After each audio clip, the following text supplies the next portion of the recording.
Aku butuh healing. Oh, this is so not good to my mental health. I think aku depresi. Depresi apa drama? I don't know. Halo Native Friends, bersama dengan saya Tamara Geraldine. Kita akan bahas segala sesuatu yang akhirnya menimbulkan pertanyaan dalam pikiran kita. Maksudnya apa?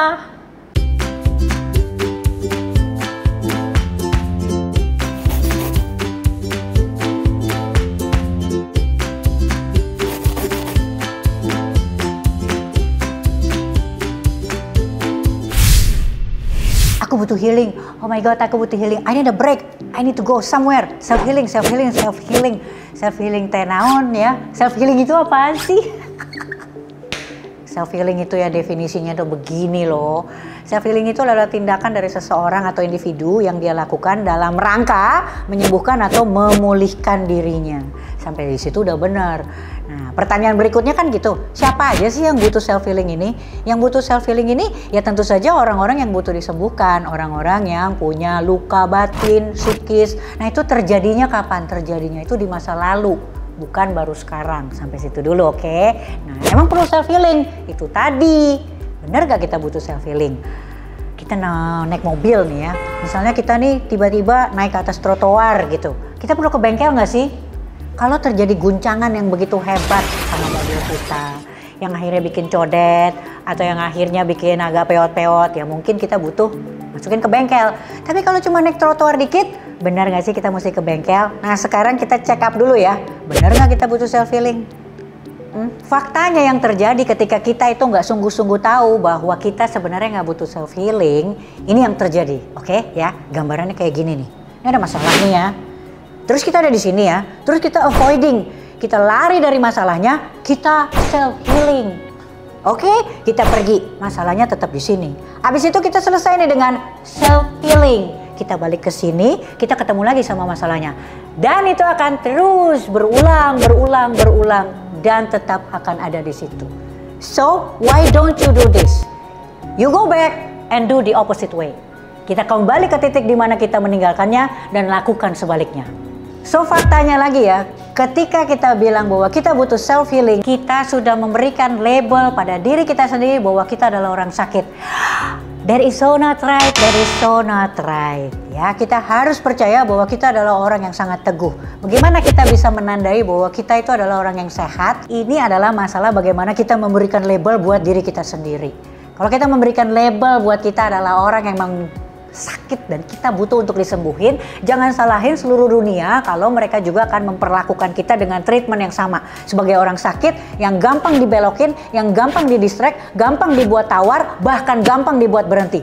So nggak heran ya ketika kita itu lebih banyak mengasihi diri kita sendiri, mengasihani diri kita sendiri, kita akan terbentuk sebagai karakter yang self-centered atau egosentris. Nah, itu tuh yang punya mental victim, terus selalu nyalain orang, gampang dibelokin, gampang ke distract. Semua segala sesuatunya tuh harus di-adjust sama diri kita sendiri.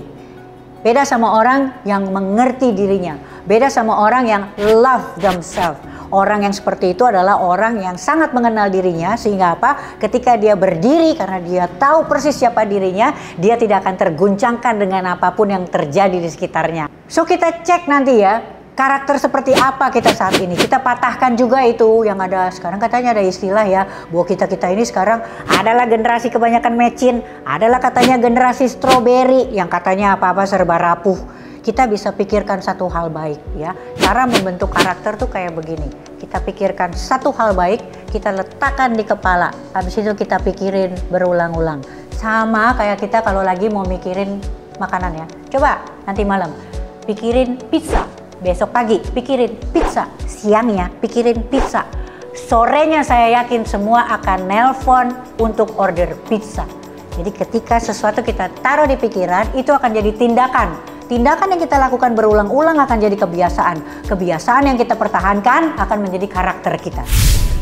So kita mau patahin ya, kita mau patahin tuh segala macam istilah-istilah soal generasi-generasi micin dan juga stroberi. Gimana sih cara membentuk supaya kita ini kuat? Kita gak bisa ubah yang terjadi di luar sana, tapi kita bisa perkuat diri kita sendiri. Halo mommy and daddy ya, kita gak bisa protect anak-anak kita ya dari avoiding the problem itself. Kita nggak bisa mengubah dunia. Yang bisa kita perkuat adalah generasinya. Pernah dengar nggak bahwa yang namanya beban hidup itu penting banget juga untuk membentuk kehidupan kita sendiri. Kenapa? Itu kayak we're going to the gym.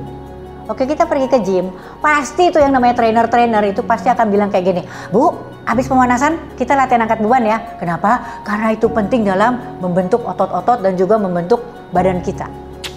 Pernah kepikir nggak bahwa beban yang ada dalam hidup ini juga penting dalam membentuk keutuhan, keindahan, dan kekuatan badan kita.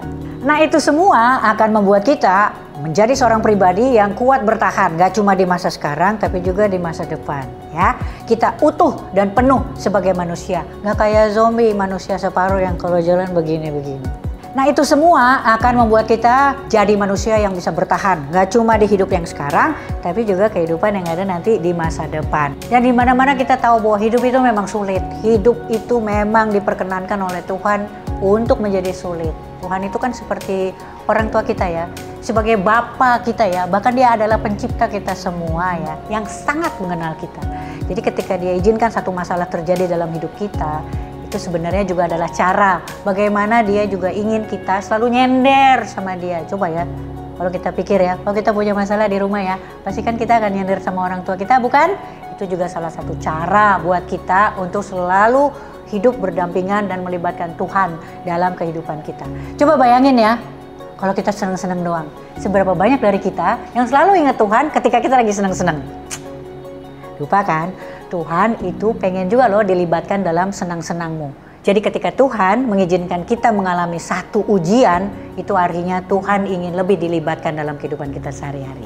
Kita nggak bisa pungkirin ya bahwa di hidup ini kita ngelihat ada perang, ada bencana alam, ada pandemi, ada segala macam yang emang akhirnya membuat hidup ini berat, dan itu diizinkan oleh Tuhan. Kenapa? Karena sekali lagi itu adalah hal-hal yang membuat kita akhirnya menjadi kuat. Kita kuat bertahan tidak hanya untuk hidup di masa sekarang, tapi juga untuk ke masa depan. Itu kan seperti kayak gini ya, Tuhan itu kayak Bapak kita, Tuhan itu kayak orang tua kita.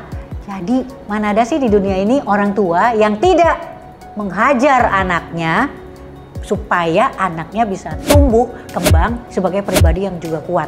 Dunia ini nggak bisa kita ubah, tapi kita bisa memperkuat generasinya. Kita bisa memperkuat diri kita sendiri. Saya nggak bisa mendampingi anak saya seumur hidup, saya nggak bisa. Sementara anak saya harus nyebrang jalanan. Wahai orang tua, dengerin ini oke? Kalau kita bisa hidup lebih lama dari keabadian, kita hanya bisa bantuin anak kita nyebrang setiap hari. Kita bisa lakukan itu setiap saat, ya lakukanlah hal itu. Tapi kalau kita nggak bisa bersama dengan anak kita seumur hidup, ajari dia cara nyebrang. Sudah tahu kan maksudnya apa? Sampai jumpa ya di segmen selanjutnya di acara yang sama. Please like, comment, and subscribe YouTube Tamara Geraldine. God bless.